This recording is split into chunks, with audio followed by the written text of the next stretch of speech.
Oh, do I say hello?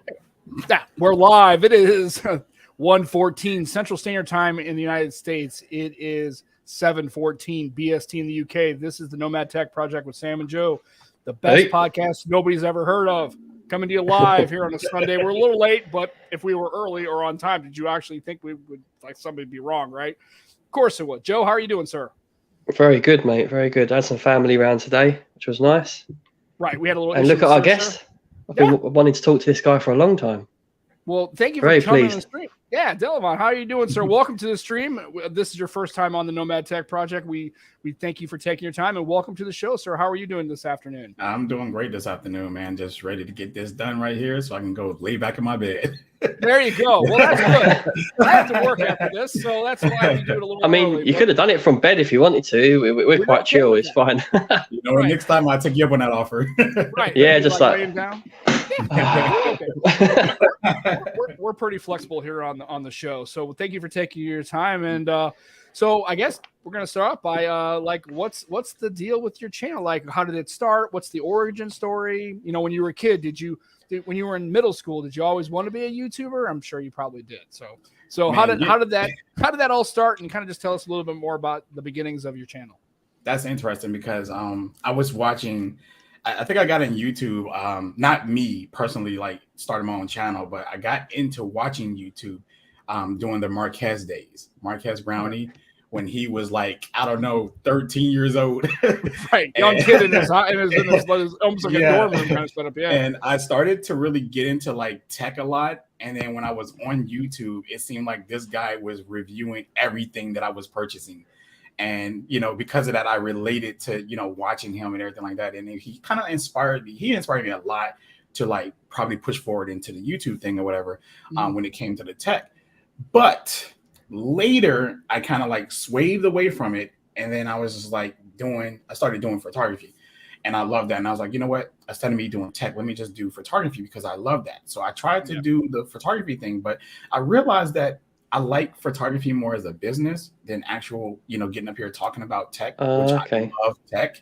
So I kind of like, give me back. All right. So I kind of went back into the tech world or whatever. And at the time I went back to Marquez watching him because he's, you know, his channel inspired me. At this point, he's bigger. He's much bigger.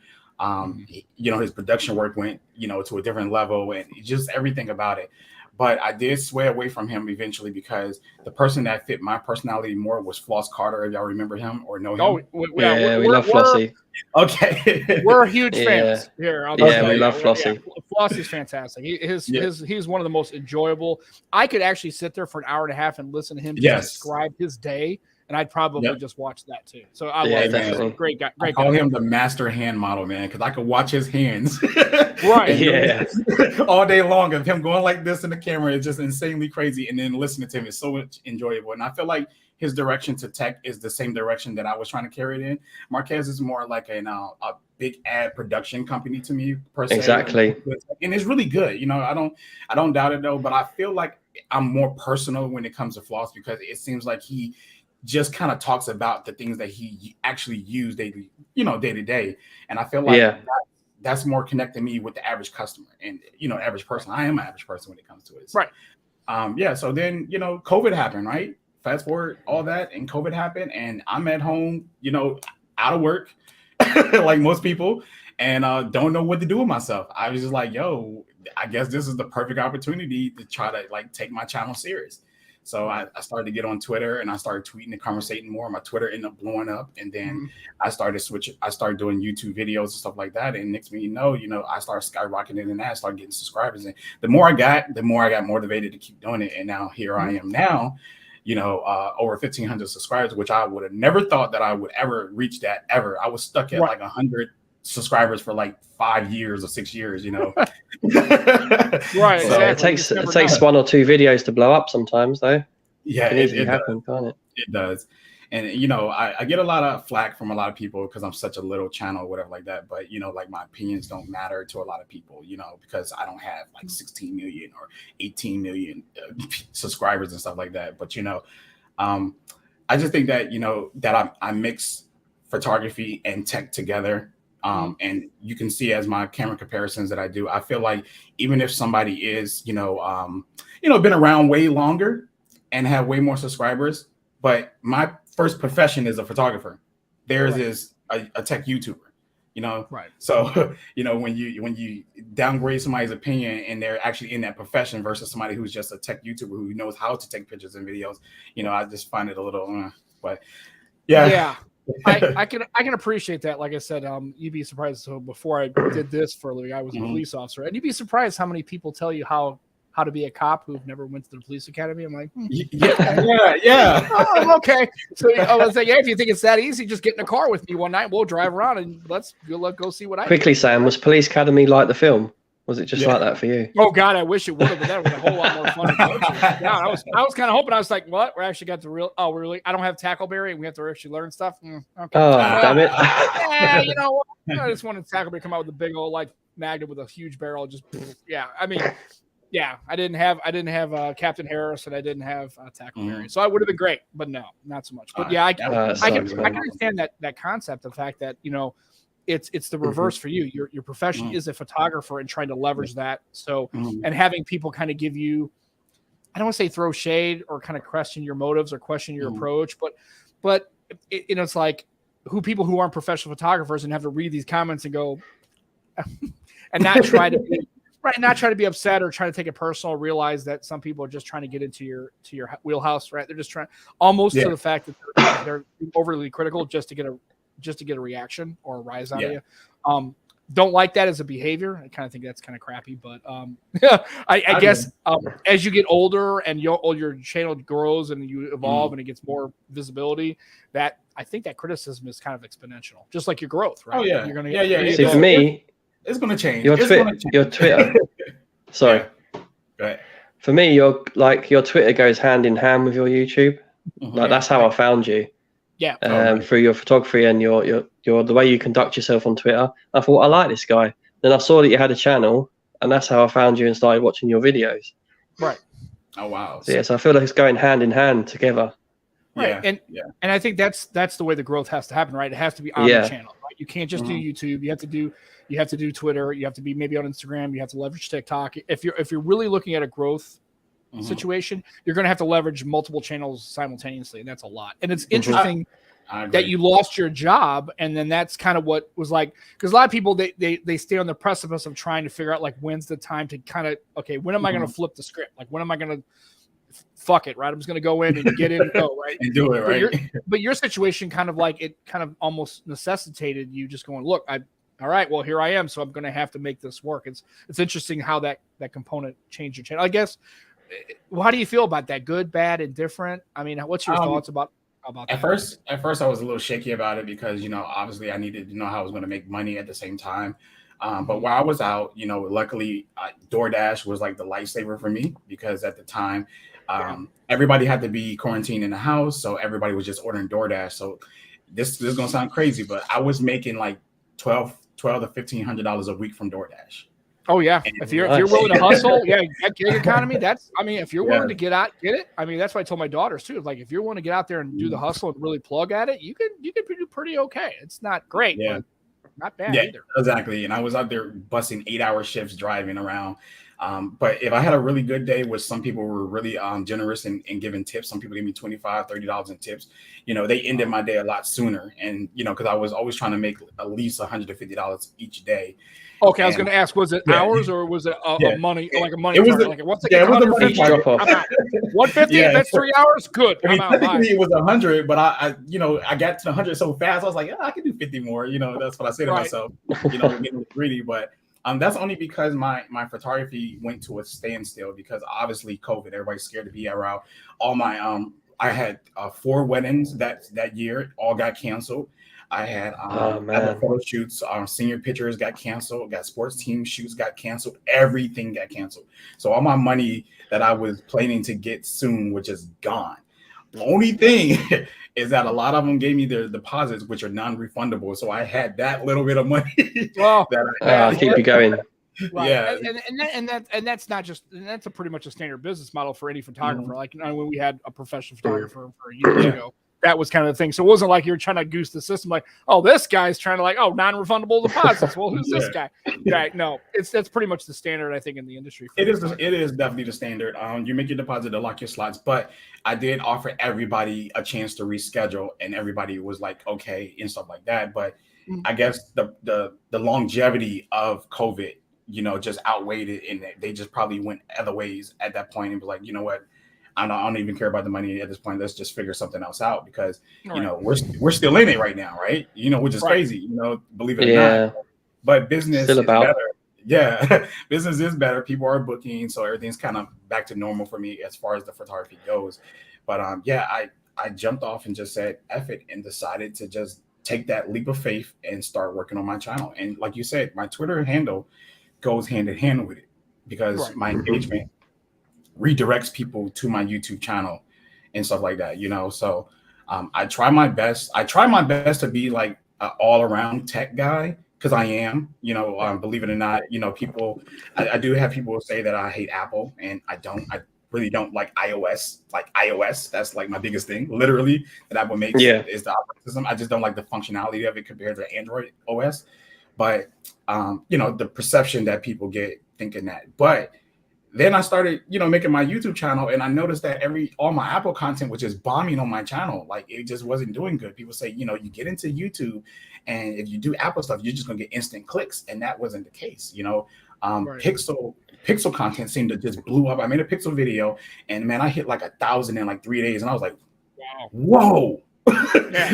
So I was like, maybe I need to be making this right now, because maybe this is what everybody's clicking on. And then they start clicking on it, and I start making more, and it start going up and going up and going up. And then I realized, like, YouTube has this weird algorithm that you have to fight against. And that's, because Pixels was new and hot at the time, everybody was like looking for videos of it. So that's why I kind of skyrocketed my subscribers a little bit. And then after I realized that, I was like, well, I'm stuck now, because now all my subscribers are mostly Android people, Right. So I was kind of stuck. So it was kind of great that I did have my YouTube channel. I mean, my Twitter, to kind of balance that between whatever. Yeah. So, and what's good about that, speaking of Twitter, is me and Adele, we're actually on a Twitter Spaces, and I don't listen to those very often. It's the Friday Night Fury, so we do that, and that's another reason. So that's another thing. It's like a live stream, kind of like an hour and a half, where me and Darren, the creators, kind of go, and Ilvan's been on her, and it's just like we just basically, here's a topic, and we'd all just run our mouth, and Michael Pepper checks in there, and so that's another thing too, is you'd be surprised how many people can just pop in for even just a few minutes and go, wait a second, what that guy said resonates. Like, wow, that's cool. Yes. And then you can click on the handle, and then bam, and now that's another engagement channel. So again, when I say omnichannel, you got to pretty much approach it from not just having a Twitter handle or a YouTube channel or a website. You got to it's engage even in Clubhouse. Like, you can leverage that, right? There's a whole bunch of different kind of Periscope, right? There's different ways to leverage that. So as long as you're willing to do the work and get the hustle. That one's on Instagram as well. Absolutely. Definitely check out his Instagram. I'm up there. I post rarely up there, but I'm up there though. It used to be my go-to before Twitter, but then I just kind of switched over to Twitter or whatever. Instagram kind of is not forgiving for photographers anymore. It's for those. Not anymore, no. It's Vero now. What is the stories? What are them things called? Yeah, I don't know. Real stories. Reels, They're all doing the same thing, but they've all got to make a different name. So they call it Real Stories, Shorts. Yeah. That TikTok copy. Pretty much. So I literally had to walk away from Instagram, but I still try to be engaged up there. I've been thinking about considering switching my personal one, which is I Am Devon, to my tech one, and then my actual photography one. I might even just shut that down completely, because I'm not getting any more clients off of that. Most of my clients are like word of mouth now. And get yourself on Vero. Have you seen I'm Vero? I'm on Vero. I'm up there right now. So I'm clinging on to that right now. Yeah. Well, good. We'll make sure that when the show notes, we'll make sure we put as many of the seem like much links to Twitter and all the good ones, stuff like that in the bureau. But, I guess that was interesting that you mentioned the fact that you've leveraged word of the mouth. But do you do like things like, what are other ways for your photography business? Do you try to get like, Facebook Marketplace? Do you leverage Nextdoor? Are there other ways that you, I guess, advertise your services? I don't know how you do that. Yeah, so we here where I live at, we have a lot of big giant photography events and stuff like that. I go to those, pass out cards. I also carry around my portfolio, which is an actual book. A lot of photographers still don't print anymore; they use digital. I do books still, and I still do digital. I do both. People love looking through a book. See, I love a good photography book. Yeah, you see what I'm saying? Like you can look at the pictures digital, and on I take my Galaxy tablet or my iPad to an event, whatever one's charged up at the time, and they would go through it. But when I carry a book, people love looking at a book because they get to actually see how the prints will come out if they actually got prints from me and everything else. Right. So they love it. So that's Plus, why it's nostalgic. I think if they're older people, they're kind of there was no digital, right? The only way you knew a photographer's work was a portfolio, an actual physical portfolio. So it's kind of like a little bit of a nostalgia play too as well. Mm-hmm.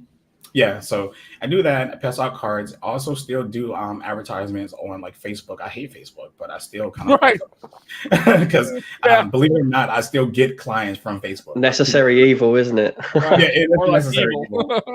I would say if I wasn't a photographer, if I wasn't a YouTuber, I probably wouldn't. I probably would just have Twitter and just talk trash up there. I guess I don't know. Right. That's okay.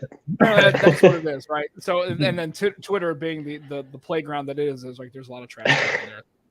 So some people take it too seriously, though. Twitter, seriously, people they get so heated. It's like, what? Well, people take everything too seriously now. I mean, people are having arguments with people they don't know about stuff they don't know about. It's like, I mean, really? Just chill, man. Just chill. Right. Just the landscape of just discourse and just in the world now. It's like people are sitting there, and you have two people literally having an argument on what they perceive as the thing and what they perceive as the thing. Neither one of them are like professionals, but they're sitting there having an argument. You suck this. I'm like, I don't know if you have I don't have enough bandwidth in my life to like have arguments with people across the world about stuff that doesn't really mean anything. I don't know. No one respects opinion. You can't have opinions. It's like they don't. Everything on Twitter to people is really personal. Everyone knows that I love my Pixel. I even can say I love Google and stuff like that. But like, I do not let any of that stuff that I do love, because I love the tech and not really more so the company. And I do not let it get personal when I'm talking to people. Like I can see it from a customer's point of view, I can see it from my point of view, and I can see it from the opposite point of view. And I'm up there now. Was arguing with somebody about always on display. He loves the way that Apple did it. I don't like the way Apple. I like the way Apple did it, the way it looked. But as far as efficiency when it comes to battery, I think the all black screen with the pixels turned off is a lot better. And, because I think it's better, he's like, why you say it's the right way? I didn't say it was the right way. Twisting my words. Yeah. Right. Yeah.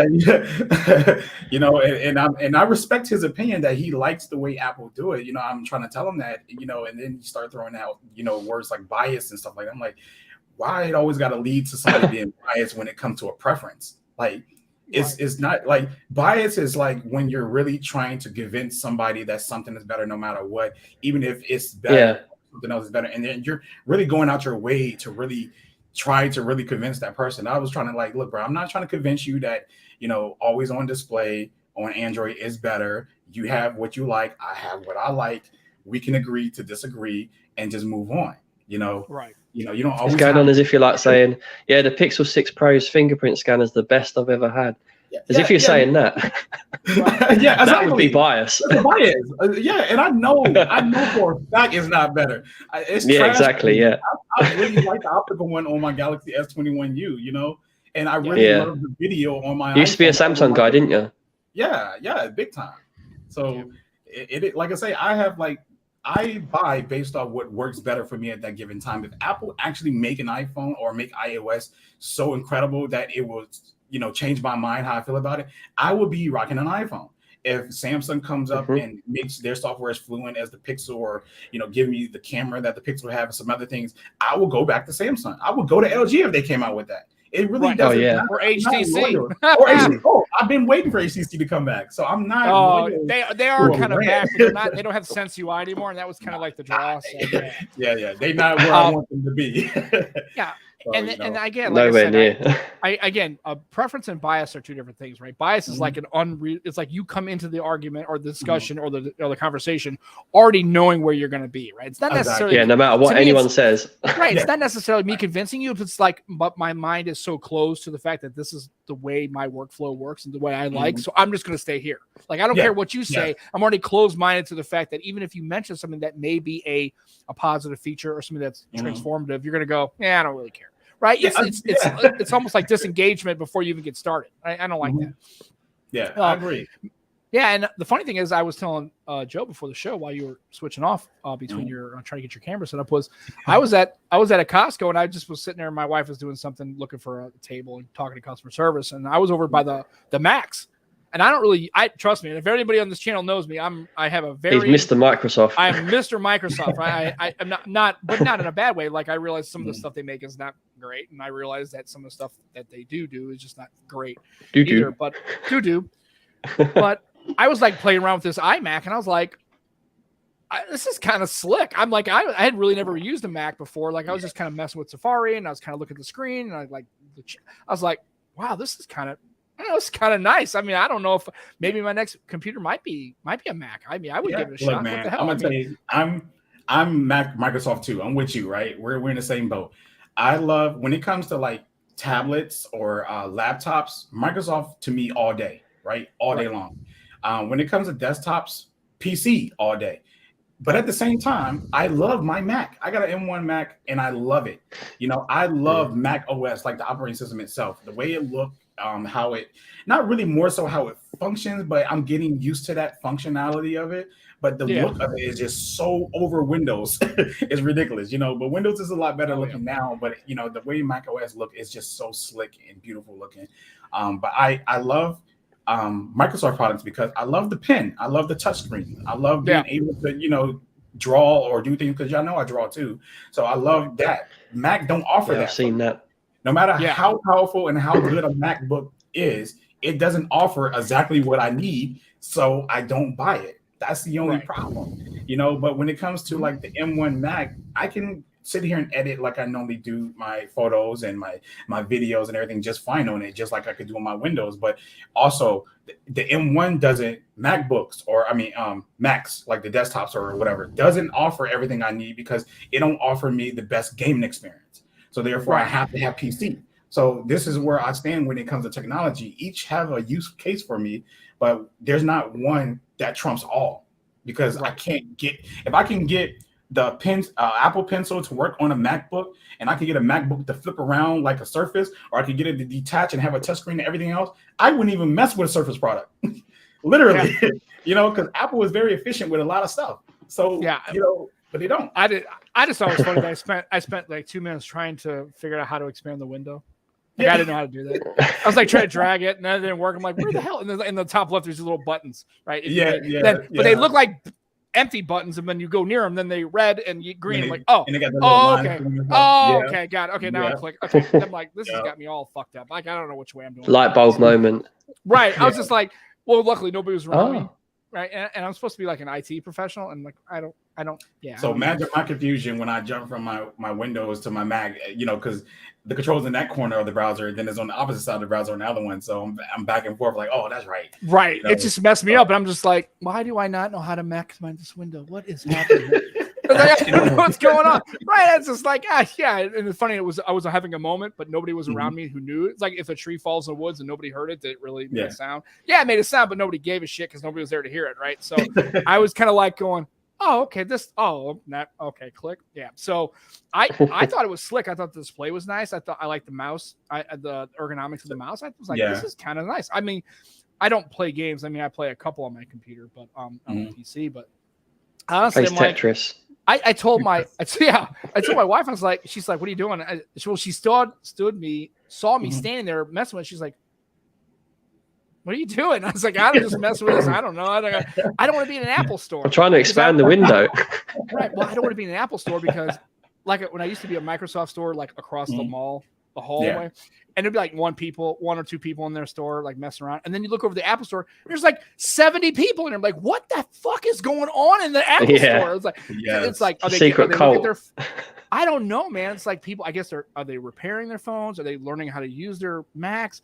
Are they just hanging out? Like, I went over there just like, what the hell's going on? Like, why is there always so many people in the Apple store? Are they selling that much stuff?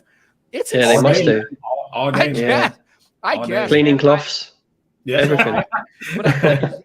But I think most Android, but to your point, I think a lot of Mhm. Android people, it's not the hardware that they really balk at, because nobody can really deny that Apple's hardware is pretty solid, right? Yeah, Can't deny it. absolutely. It's the iOS and the fact that the things for Android that make Android successful and popular for them and work for them Mhm. just aren't available on iOS. So once iOS, if they were to shift like that, I think we can get some converts, and I think they may try to at some point. And that's why they're doing the Oh things. yeah, But, I always said that. yeah, I like their stuff. Offer like almost the same amount of stuff that Android offers, then I would move over. But at the same time, I don't want them to. I like iOS being iOS because for the sake of competition.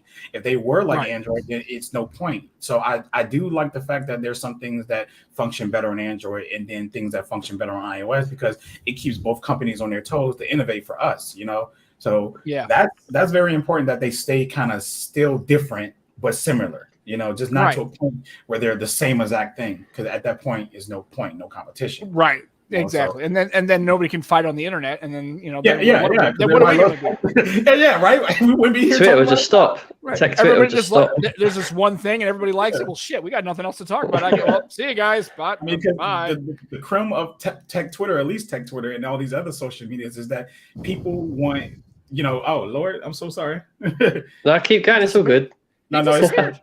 Yeah, it's just a Hey. 30-minute thing or whatever. I don't know. Oh, Anyway, the creme of it is that everybody wants this to be better on iPhone than on Android, and everybody wants this on Android to be better. So it starts those arguments, it starts those conversations and stuff like that. And I really personally just try to get away from people who think like that, because I can have a conversation with a guy and be like, look, man, the camera is better on my on my Pixel than an iPhone. But I'm not saying that it's better to a sense where your camera sucks. I'm trying to get this focal point back on me. There you go. All right. So I'm not trying to say that the camera is better to a sense that, you need to go buy this Pixel over the iPhone. No, it's not that. It's just that I like this better. This is what I like better. And we can have a conversation about what I like better and what you like better. And then we can have a healthy conversation. Or you can sit here and get mad and try to say, because here's the bias, or you're saying this because of this and that, they're third and blah, blah, blah. Because they're really upset now that I find something better. Like, undeniably, I have an iPhone and I have a 13 Pro up in here, and I've been using it with my camera comparisons since I had the 12, 13, and my wife is about to get the 14. I'm going to be shooting with that. Apple has not addressed these shadows that's been crushed. Like, nobody nowhere on the internet just made this up, right? Nobody just made this up and said that Apple shadows are crushed. We all visually see this. This is a real thing, right? Pixel's portrait mode can really cut out subjects really bad. It's not something that we made up. It's something that we see. It's a real thing. It's a real thing. We all see it. Yeah, and I guess what it comes down to is what moves the needle. Because if you talk to the regular person who's just using their phone to take pictures and just say, iPhone can crush a shadow, they'd be like, what does that mean? They don't even know what it means. Like, I have no idea, and they don't even care. So it's like, and the cropping thing, maybe that was the thing on the Pixel. I don't. Yeah. I'm not a camera person. I take. Oh yeah, the portrait. I don't even use portrait mode anymore. Now the bigger sensors there. Yeah, true. And I do see that the average person will take a picture of a Pixel and then they'll take a picture of their child or something like that, and the cutout be real bad. They don't care. They just want to share their picture and then be like, hey, look, my son, blah, blah, blah, my son. And I respect that. I don't ever say anything. I never look at him and be like, man, that cutout is bad. No, I'd be like, oh, that's cute. That's cute. Your son looks nice or whatever. Because I get it. Everybody's not a tech person. But here's the tech people. If you're an iPhone guy and you're biased and you're strong with it, you're going to say, you're lying. The shadows ain't crushed. Whatever. You did that. Or then they're going to say that, you can use a slider. Half of the time in these arguments, when it comes to this stuff, is that point and shoot is the main thing that everybody do. That's what they want you to do in camera tests. But then when you do that and things are bad, then they start resulting to, well, you got to use the sliders. You got to use this. You got to use that. You got to be a pro, man. Yeah. Now you got to go pro mode. I mean, I literally seen a guy yesterday that said the iPhones are for professionals. I was like, what? That's not how they market it. Bro, it's not one camera on this market, and I'm talking about mobile cameras, cell phone cameras, is really marketed for professionals. Enthusiasts, yes, Sony makes cameras for enthusiasts, but not professionals. You're not going to take the Sony camera and you're not going to go shoot a wedding with it. You know what I'm saying? Right. You're not. No, you're not taking it over your DSLR. Or, no way. But I guess the Pro I would be the closest thing to a Mhm. professional grade, right? Yeah. But I mean, it's still not. There's that, like I said, nobody's going to do that. Nobody's going to show up to do a wedding for a professional thing and show up with a really nice iPhone or even a great Sony, even if Exactly. even if it's a photography focused device, right? It's just If they do, they best be charging like minimal amount. I would just show up. I do it for free because I'm I might as well do it. I'll just do it for nothing. I can't imagine if I went to one of my weddings and I put out a cell phone and what my client was like. You should do it one time. Just like, you know what? I decided I'm not going to charge you. Here's it's fine. I can just airdrop it all to you now. It's right, fine. I'm whack, right? Yeah. Yeah. And again, I love Barry's comment. It wouldn't be an iPhone if it didn't crush blacks, right? And again, so people know.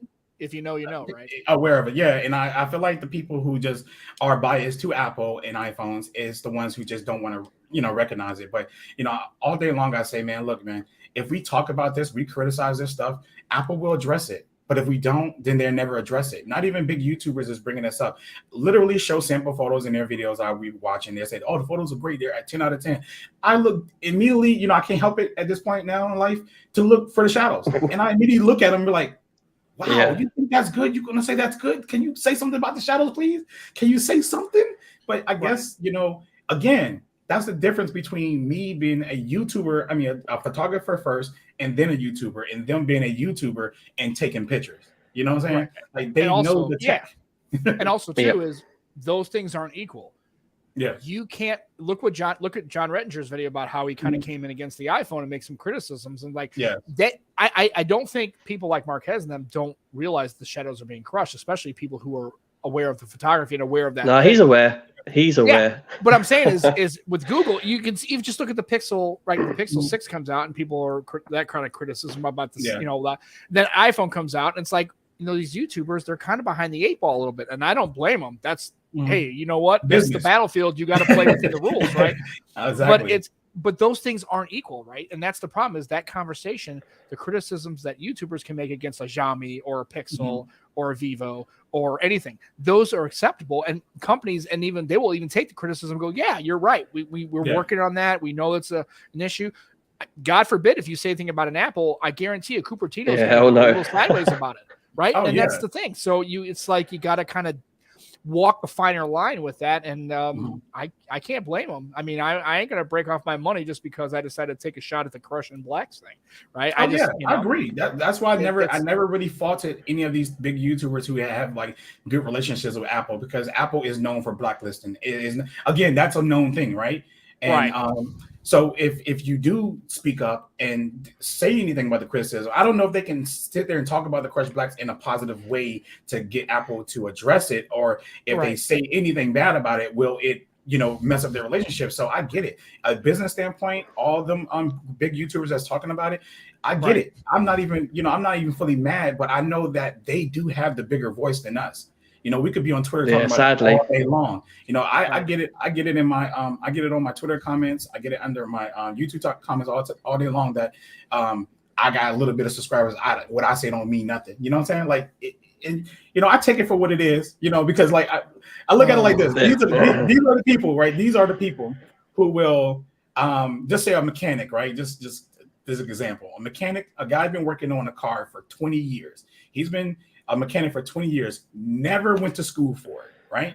Then somebody goes to school for it for 3 years, and they graduate, but they physically haven't worked on a car yet. They just know all the things that you're supposed to do and all the terms and everything like that. But then you're going to try to downplay, but this guy, with the one who went to school, actually built let's say a YouTube channel, okay? And he has, let's say 50 million subscribers, right? And then the mechanic, you don't know nothing about him. You just know that this man does good jobs at what he does because you just kind of heard about him, or he says he's a mechanic. And then you're going to trust the one who got the most views over an actual one who's been physically in the business for 20 years, or versus just say a doctor that's going to, you're going to not trust a doctor because he's not on YouTube and he's not on Twitter or Snapchat. You're going to walk in and be like, man, look, man, such and such YouTuber said that it's just a code. So I ain't going to believe what you say because he had 16 million subscribers. That's how dumb that sounds to me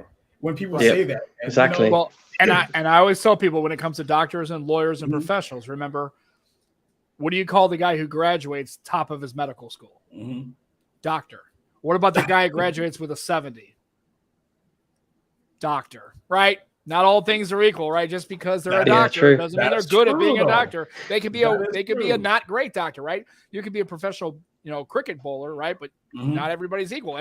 Baseball players have different batting averages, right? They're all professionals, but Albert Pujols just hit 700 home runs. A lot of professional athletes, but you don't even know their names, but you know the ones that actually stand out. So, and you're going to tell me how to hit a curveball. Okay, sure. You need to stand up in the box. You need to choke up on the bat. You need to step in more. You need to put your shoulder in. It's like, this is Albert Pujols, right? Okay, sure. But when it comes to doctors, anyway, there's only one doctor. Right.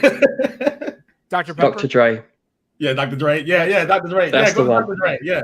Well, Dr. Dre makes this much money, and I'm gonna believe Dr. Dre over the doctor at the hospital. Right. He makes the Beats headphones. They're the greatest. Yeah, not so much. Yeah. So people logic is just mind blowing to me how they think like that. Yeah. So. Well, and the funny thing too is it's funny how that gatekeeping still occurs, right? It's like, okay, well, just because you have 1,500 subscribers. I don't understand. I realize that everybody's got to put in the work, right? Everybody's got to show that they're. But at the end of the day, it's like, but to discount somebody's comment and saying that you don't know only because you have 1,500 subscribers is because I showed up last week. Like if I've been doing this for 15 years, I should have like at least 15,000, maybe. I was watching people like Marquez when he was a teenager. He is a grown man now. Probably in his late 20s, maybe even his 30s. I really don't know, but he's been doing it that long. Literally, I've been in the game on YouTube. I had a YouTube account since forever, but me actually being physical, interactive on my YouTube has literally only been a solid year, literally. Right. And that's where I'm at with it, So I would never I never discredit anybody. There's audiophile guys on YouTube and they may not have a lot of views and everything like that, but that's their profession. And I listen to their professional opinion because they know more than I know. And I don't care about how many subscribers they have over a bigger YouTuber who's I hate to keep using Marquez. It's like Barry's an engineer. Yeah. So his opinion is pretty cool on tech. Yeah. So the AirPods Max right here that I love right here, I bought these, right? And Marquez said they're luxury listening, and he gave really good, points about it and love it or whatever like that, right?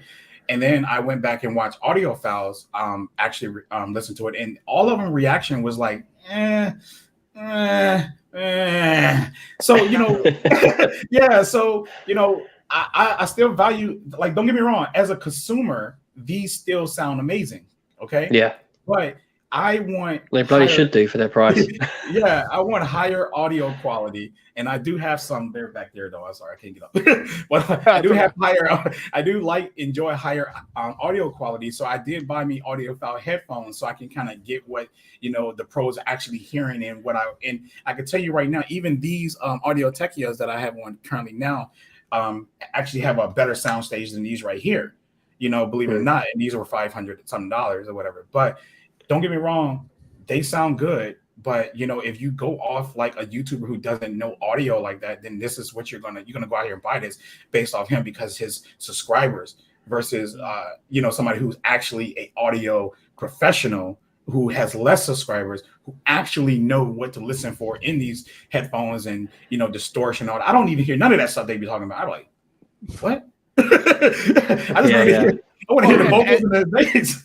Yeah, and then for us, at least for me, I can only speak for myself, but that's why I go to El Jefe, right? I go to Jeff because Jeff's El Jefe's the man. He fantastic, and also can deliver it in such a way that he doesn't make you feel that I'm not an audiophile, but I don't feel like he's gatekeeping the audiophile. Like he'll explain it in a way that doesn't feel overly judging. Very easy to understand. Very great. I like and then if I have a question about any pair of headphones, I will reach out to him and say, hey, Jeff, what do you think of these? He'll say, yeah. Or, hey, I got this suggestion for a little less money or the same amount of money. You might want to try to leverage this solution, right? And he's fantastic. Like I said, and again, you don't have to have 15. And I will argue that nobody's going to get to that point.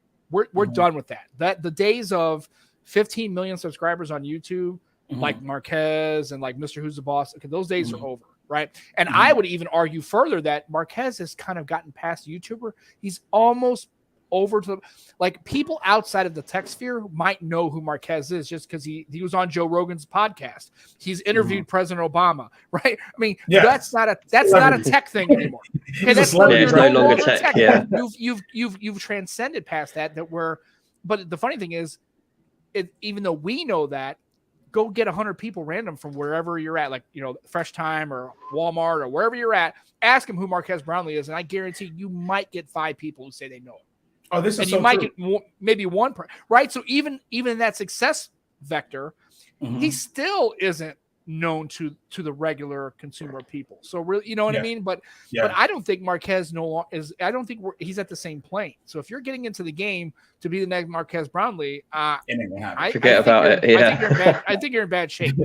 Yeah, and I don't think that's the approach. I always said that. That's why, like, when my mindset coming into this YouTube, I am not trying to be Floss. I am not trying to be Marquez, Mr. Who's the Boss. I'm not trying to be none of these big people. They whatever they done, they had that era locked down, and they're locked down. We're never going to go back to that.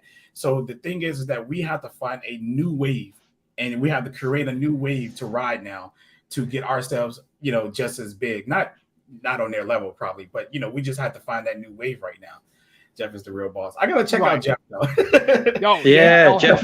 If you're talking about just somebody who really knows and love Jeff. You're talking audiophile, but also somebody who can really get into the things that if you're looking at audio quality, highs, mids, takes a bunch of brands that you've probably never even heard of and can really give you a good dissection. Really takes the time to really objectively listen to them. He knows his sound profile and he knows what he's but the products that he's reviewing really are approached from a real professional, thorough, unbiased, about as unbiased as I can imagine, right? And he's a top dude. He's a very nice guy. Approach. We had him on our old podcast, and Jeff's great. I love him to death. He's a fantastic guy. We need to get him on here at some point. Absolutely. So watch out. Yes, he'll be on here. Yeah. I don't necessarily disagree with this. I don't exactly agree with this. I think that he definitely likes Apple, but again, I always tell people is when you're at that level, can Marquez really effectively come in on Apple? When you're on the payroll. No, I don't. Yeah, maybe so. But I'm saying is, but I know him and he's interviewed Tim Cook, but I think if Marquez kind of went over that line where that acceptable critique line is, who knows where that line is for everybody, and that moves a bit. But I think if Marquez went off and really dogged one of the Apple products, I think he'd be cut off too.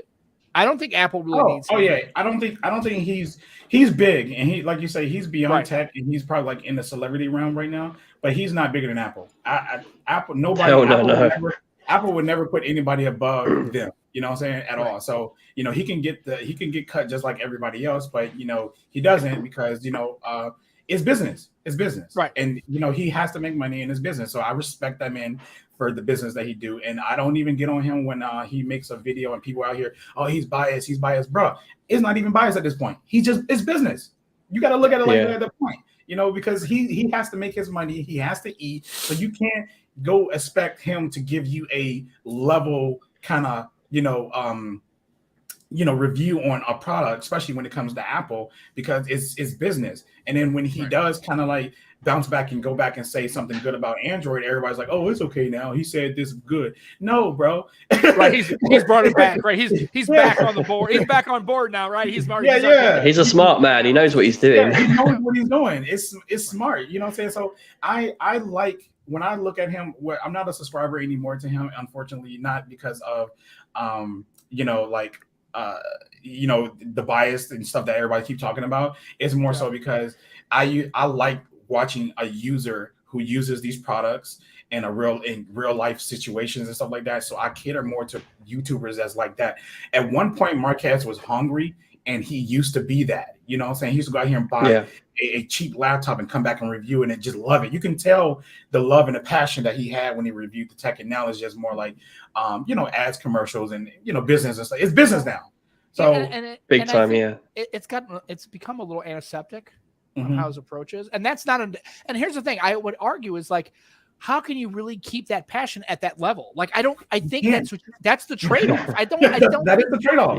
And that's what I tell people. It's like I don't think those that's not a binary thing where you can be that passionate and that popular. I think at some point I think those are interconnected where if you, No, I'd if you say achieve those levels of success, you will start to kind of have I think he's got passion, but it's directed differently now. So his passion is towards how can I grow this channel further. Right. So he's looking at Mr. Beast and people like that, like thinking, how can I get to them levels? Right, and that's fine, but that's when people like me and maybe Delvar kind of like me as well. We've moved on.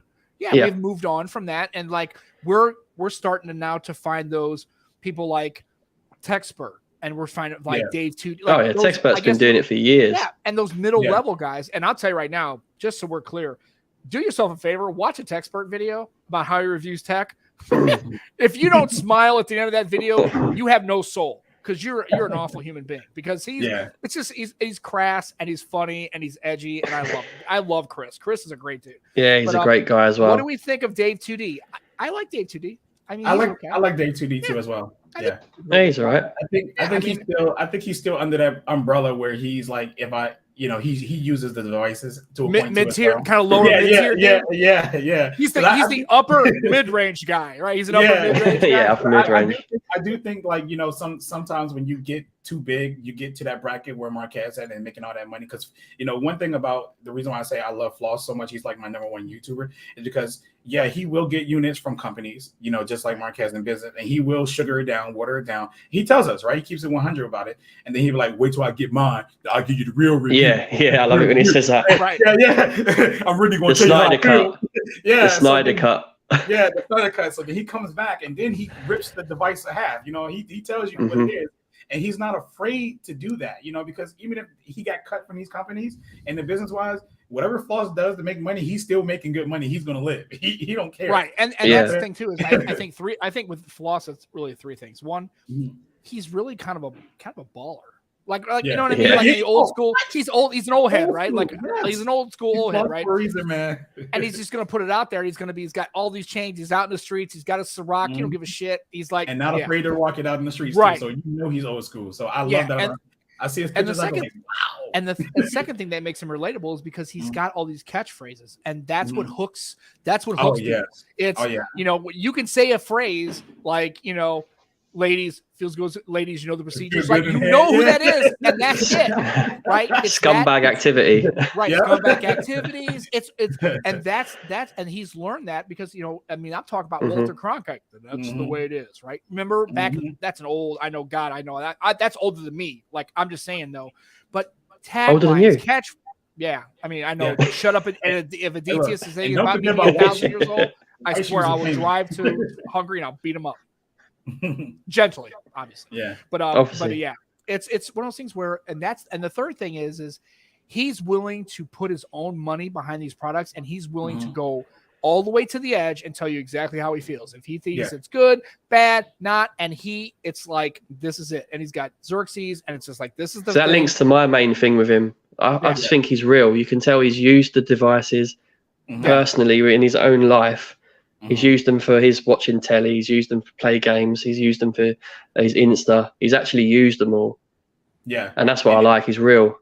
Yeah. And also, and that's why I think, and also he's relatable.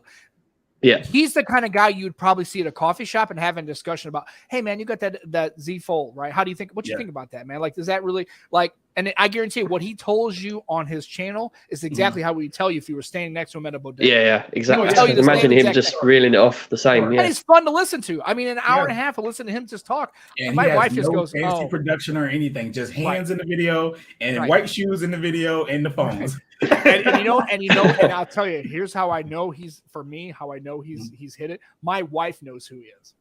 Oh yeah, mine too. My wife. That's another story, Sam. Let's not get into. Right. Well, I'm saying she hears his videos and she hears the catchphrases and she goes, "Oh, that's that Flossie Carter guy." I know. She likes his hands as well. Right. Well, me too. We're both carrying. I'm not gonna lie. It's not it's a very agape love kind of thing, right? It's not a yeah.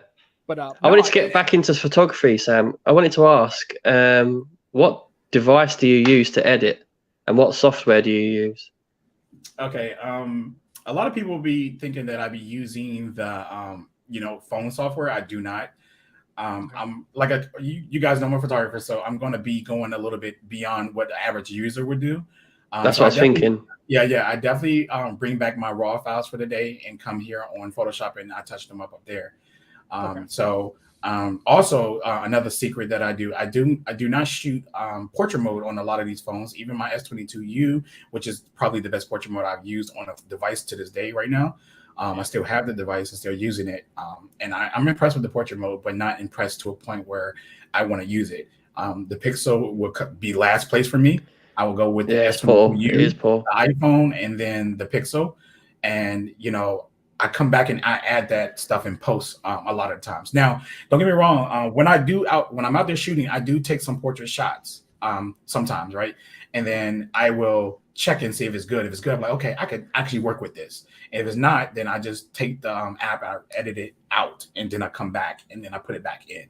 Or I go into the app and try to adjust it a little bit. So yeah, for everyone who wants to know, I do have Lightroom, I do have Snapseed, and I do have Google Photos. Obviously, I'm using a Pixel. So I will use those 3 apps depending on the photo. If it's a person, I'm going to tell you now, it's going straight to Photoshop because Google Photos, Snapseed, and Lightroom does not work well with people. There's a lot of things that you cannot do.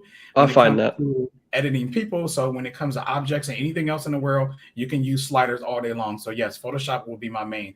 And I get it that it's like people like it's an inconvenience that you go and edit your photos, but I'm a special case again because I'm a photographer.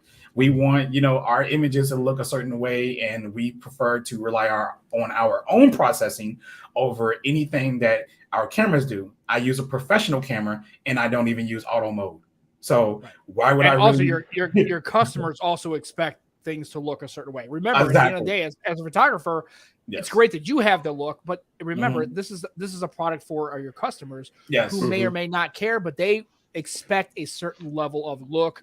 Or whatever. That's why they book you. They see your editing skills as well. Exactly. So you have to kind of balance that. I think you almost have to leverage into like, well, what do my customers want? Even if I think this shot is like, I would go a different directional path of this, like a creative path. That my customers want this style to be delivered, and I need to, I am at their, I'm paid to do what they require me to do. So yeah, absolutely.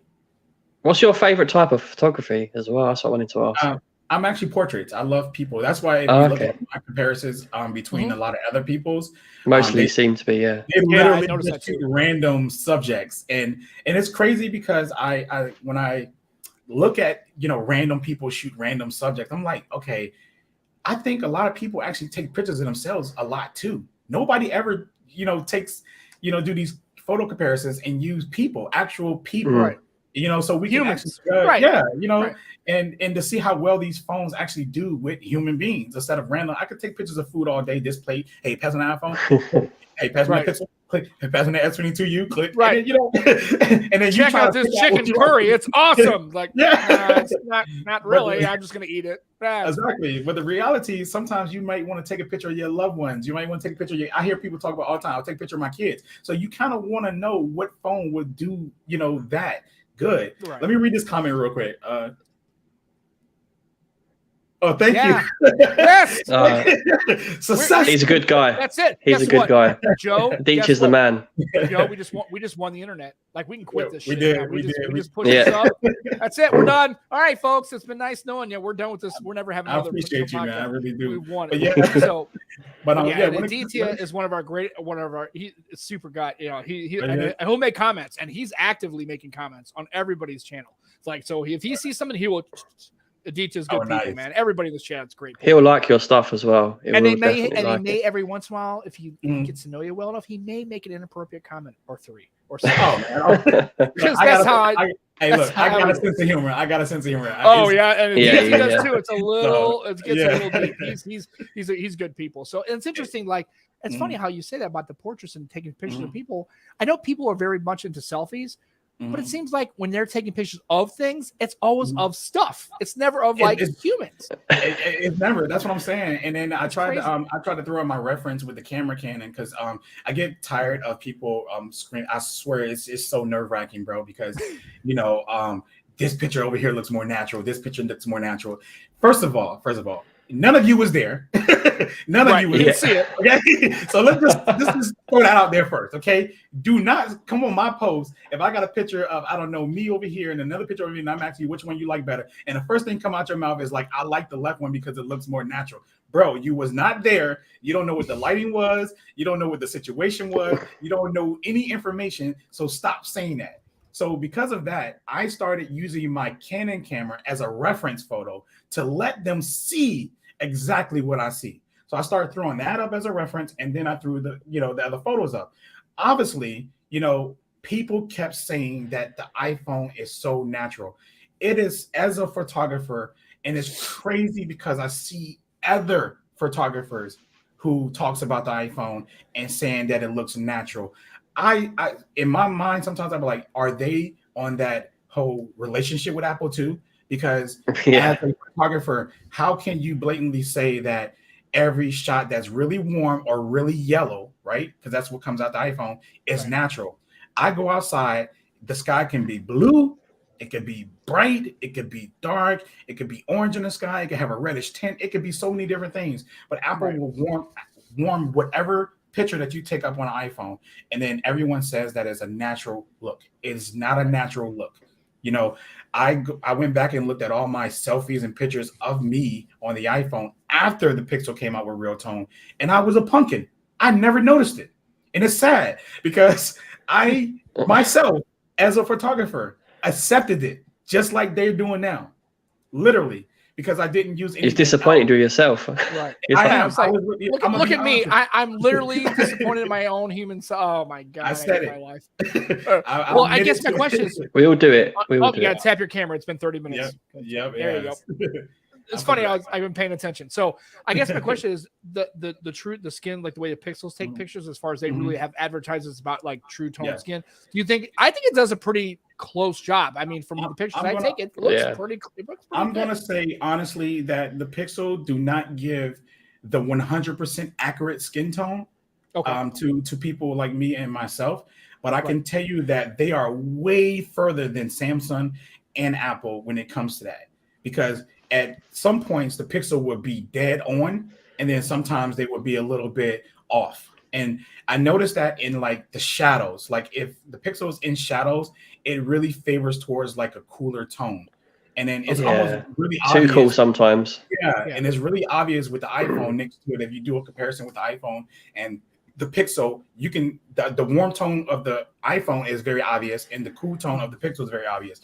But I'm thinking that besides whatever else magic Google got going on, I think they just moved down to the cooler tones to give us our actual tone. I don't even think they do anything crazy that they market it, because I noticed in a lot of the shots that it's just a little bit cooler, and that cooler tone actually fits my tone, which is crazy, because if I warm myself up like on the iPhone, I'm a pumpkin. If I cool it down, then I'm more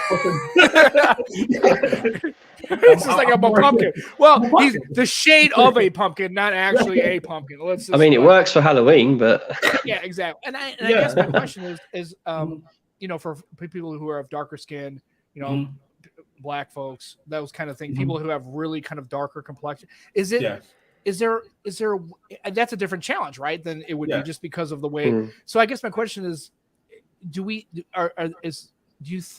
I going to structure this question? Do you think that companies really want to make sure they get the algorithm to the point where, or does it have to be a hardware and a software thing? And can phones ever truly hit 100%, like no matter who you're taking a picture of, like if it's a person from India, a person from, like me, Joe, you, like, can it 100% or get really close to being solid across the board, pretty much in all lighting conditions, that the algorithm and the software processing can get almost close every time? I think that with the direction that Google is going, I think that is very possible. Not, I wouldn't say now, but if Google keep perfecting that software and as well as the hardware, I'm going to say yes in the future, because anything's possible, right? Because even with my Canon camera, right? I'm not saying Canon don't Canon hit skin tones good, and pro cameras mostly do, right? 90% of the time. And then when you can't, you can use RAW. RAW is what we use to get the perfect the tones for everything anyways, right? But theoretically, when it comes to the pixel and them shooting, getting our skin tones or whatever like that, the software is doing a lot of the work that's going on as far as the software goes and everything like that. If you shoot with a Canon camera, it's the same exact thing. The processing, whatever whatever Canon processing is, that's is what you're going to get. But get this though, just to throw this up there in your head real quick. Canon had realized that contrast and autofocus is a lot harder on darker people because cameras have a hard time with autofocus when it's too much contrast. Okay. So me being an example, darker skin, hair dark, eyes dark, glasses dark. I mean, just everything dark is trying to find a focal point, as you can see in this video. That has been going, and well, also in this case, you're wearing a white cap, so that really kind of really starts to really mess with as opposed to a darker cap, right? It really it makes it challenging. This is why I wear this to try to balance it out because I like my moving set. But anyways, Canon sent an update that actually addressed that issue with darker skinned people, which is crazy because it seemed to be a known thing. And then Google, on the other hand, they also made a whole production about darker skinned people.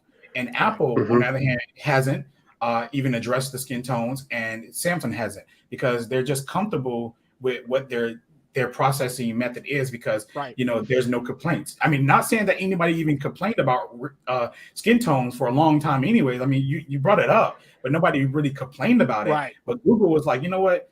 We want our camera to be the best. Let's do this. And it could be a business point. It could be a total business point. You know what I'm saying? To convince us that the skin tones, it needs work.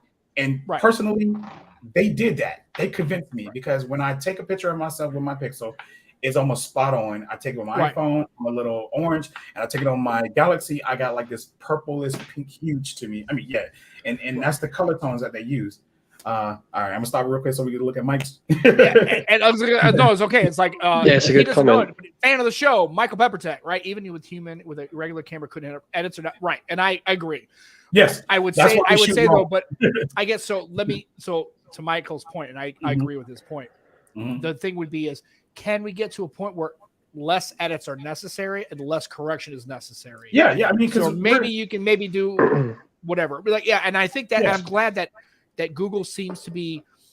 I don't think Apple and Samsung aren't sensitive to the fact that people have darker skin tones. I just think for their business, it's just they take their pictures that aren't there. Google, remember, Pixel is kind of defined by its photography chops, right? That's really what it's kind of. So they have to be at the forefront of making sure. And plus, I think they're trying to get ahead of that because that's their differentiator.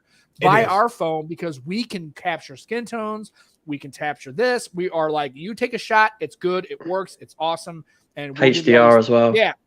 And I think that's it's crazy. It's crazy that you said it because, like, even I think with the iPhone 14, I think I've seen some pictures that somebody posted on Twitter showing like darker skinned people, some captures, which was some nice photos. But if you notice, they actually made them black and white. They made the photo black and white. They also made the photo really, really dark. And I was like, that's slick. That is real slick because you're trying to mask it. The fact that you're not really hitting that person's skin tone. While Google, on the other hand, literally took the pixel into a dark area and shot a dark person, and then the skin tone was right there. And then they, showed other darker people in their advertisement, and I was just like, whoa, that's really smart. But on the other hand, it's like Apple was masking it. And I know, like I said, I'm not trying to make this a big deal or whatever like that. Have people all tripping and stuff like that because I'm not against that, whatever like that. But sometimes we got to see through the little things that's happening right there. They did not address the skin tone, but they advertised they had some really nice pictures in their advertisement, and I thought it was dope. But when it came to a darker skin people, first thing, as me being a dark skin person, I was hoping that Apple was going to address skin tones, right? And I was looking. So I was looking for a photo of a black person, right?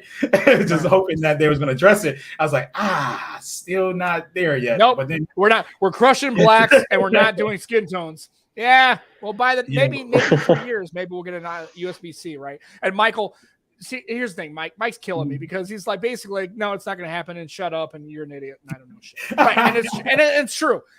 That's why I asked the questions because I'm not a professional photographer. Yeah, I mean, we're not going to get at 100%. I mean, that's why we as photographers still shoot raw. That's why we shoot raw in the first place.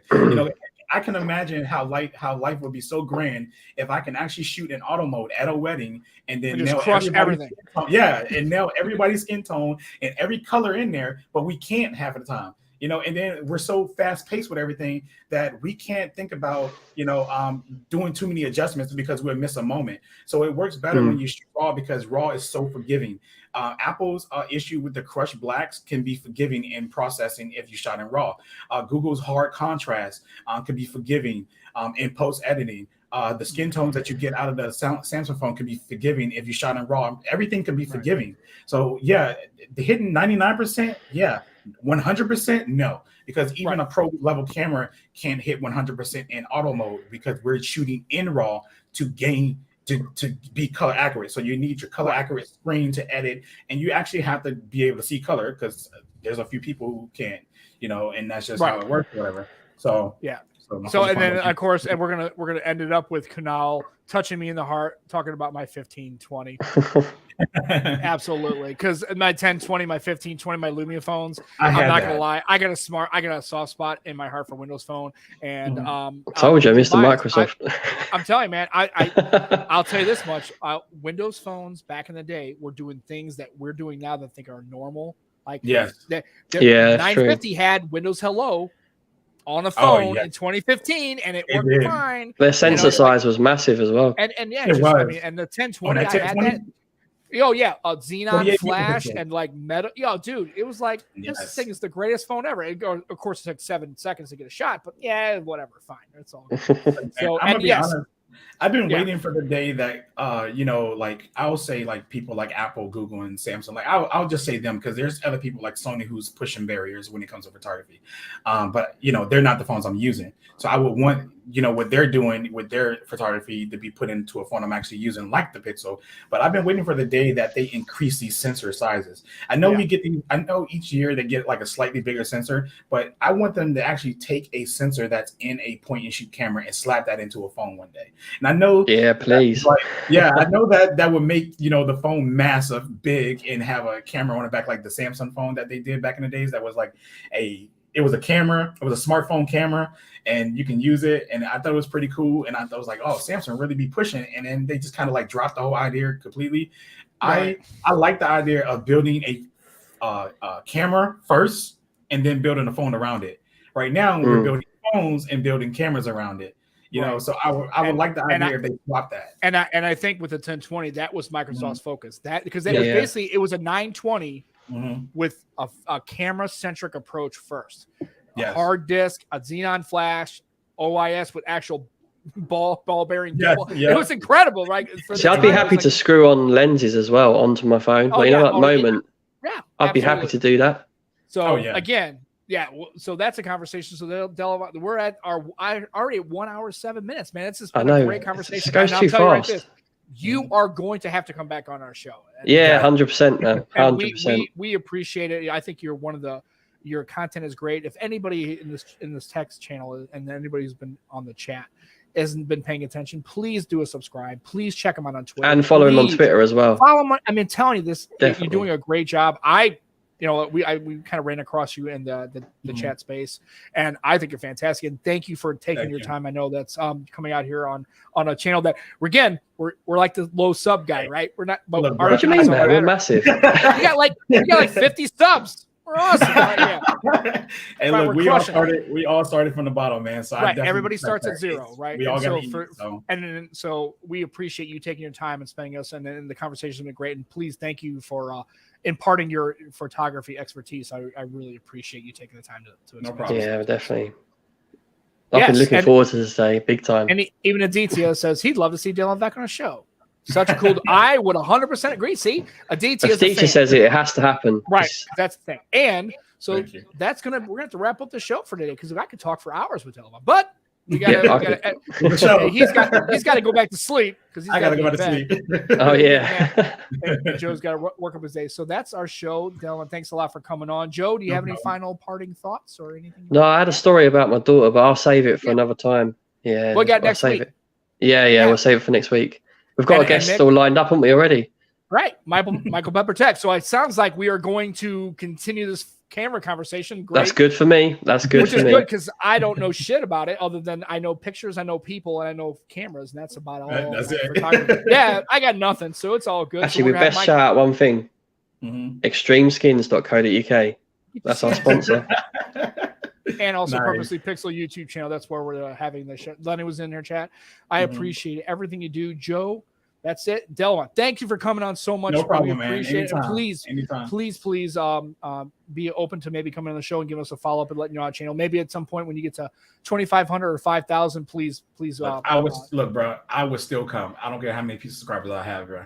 I'm a YouTuber for the people, bro. I'm not for me, bro. We appreciate that, and we are. That's us as well. That is us.